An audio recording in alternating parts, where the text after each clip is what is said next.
Turn off your TVs, run for your lives. It's over. They didn't put you on this planet just to give up. If Uncle Joey could do it, I could fucking rule the world. That's what you gotta be thinking. Welcome back to church, motherfucker!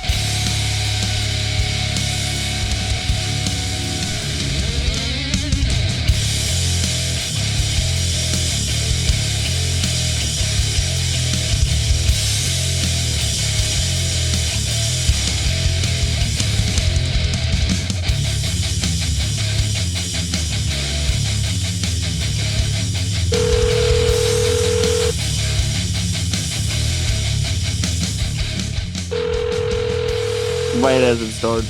Yeah, you don't hear from them for 2 weeks, and today's the day they decide to.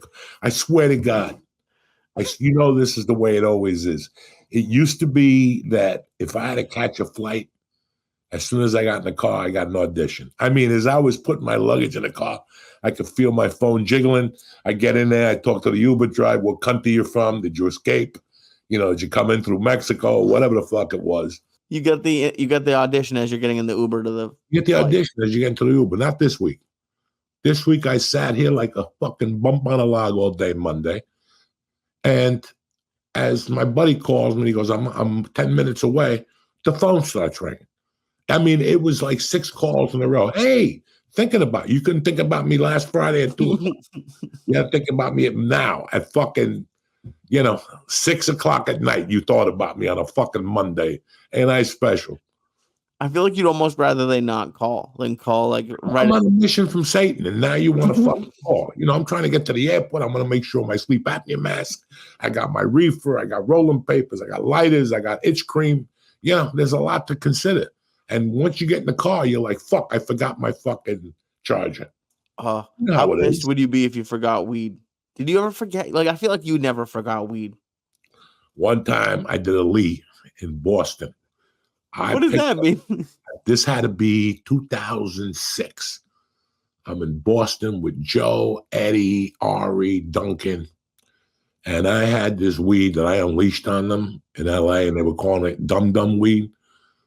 It was straight gangster shit. You just had the sudden urge to order 18 pizzas and take a nap. And this shit was strong. And it was green, and it was fucking beautiful. Me being the jerk off and show off at that time, we get to Boston and we're waiting for the rental car. I can't wait. I got to roll a joint. I roll a joint. I get in the fucking car. I get to the hotel room. I left the weed sitting out on the ledge. At the rental car place? Right at Avis. So if anybody came, they found a bag of fucking goodies. Now I had to smoke shit from fucking some dishwasher in the back that smelled like soaps and fucking God knows what else. I'm surprised you didn't go back to Avis. Listen, you got to be an idiot. What are you going to do? Somebody's going to turn it in and I get a reward. So what's something? Listen, any fucking, I'm not even going to say nothing because you'll say anybody who picked that. Anyway, it was gone, all right? If that thing wasn't gone 10 minutes later, then we got no real fucking thing going on in this world. Right. They would find that.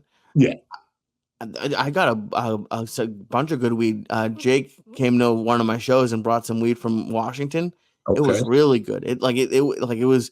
I think they grew it outside. It was some of the best smelling weed I've had in a while. It was great. It's that Chinese weed. I'm telling you, you're gonna lose an eyeball. Don't fuck with that shit. It's out there, but you gotta ask the guy at the counter, is this Chinese weed? Watch him fucking lose his mind. I would love to ask him that. Is China growing weed? Like Szechuan pork. You're having a good time, smoking, and all of a sudden, next thing you know, you got the Havana syndrome. You know what I'm saying? People are shooting you in the ears. Your whole body shakes. So, before we go any further, how was your little comedy trip to Nashville and Vegas? Dude, this was like probably top 3 of like my back to back. It was like 11 days of just straight comedy. I did 17 shows from Wednesday to Sunday, the following Sunday. So it was like 10 or 11 days. I did 17 shows. I did open mics. And what I was like most proud of is I dealt with a heckler and I dealt with it okay. There was room for improvement, but I was able to adjust and like not remake my set, but I basically cut out and redid half of my set because of like figuring out what they might want in that kind of a room. And I had some like really awesome sets towards the end of the week. It was awesome. It was so. Laundry, or did your asshole beg your undies to fucking get me out of this predicament? Your asshole's probably like, I don't need a COVID mask that smells like that. No, my asshole, dude. I ate some. The guy was opening. Oh no, I didn't get to eat. They didn't have, which is probably good. I'd probably be shitting blood right now, as you say. But I didn't have like the employee lunch. They didn't have that, so they didn't give you a card for any meals for free. No. Vegas is getting cold-blooded, dog. Oh, but it was fun. It was cool. Nick Guerra was the guy I was headlining for, which great is a solid, great kid, having great success in LA, good looking. You know, I don't know what the fuck these agents are waiting for. Nick Guerra could have been a fucking go-go dancer in Telemundo or, you know, an NBC, but, you know, the guy's out there, but he'll find his niche. Like most of those guys, they work hard. Yeah. Nick, there's no fucking pushover. He works really hard, man. I knew Nick since Texas. Yeah. And he came up in Dallas. So it was just cool to get to talk to him all week and hear his point of view as like a headliner. And like, we just talk comedy, and he liked to go eat. So he took me to a bunch of his favorite spots around Vegas. You know, what non-comics will never understand is that I could talk to you for 10 hours about comedy. We could just, and we've done it. We've done it 4 hours after the podcast ended, smoking dope, snorting ketamine, you know.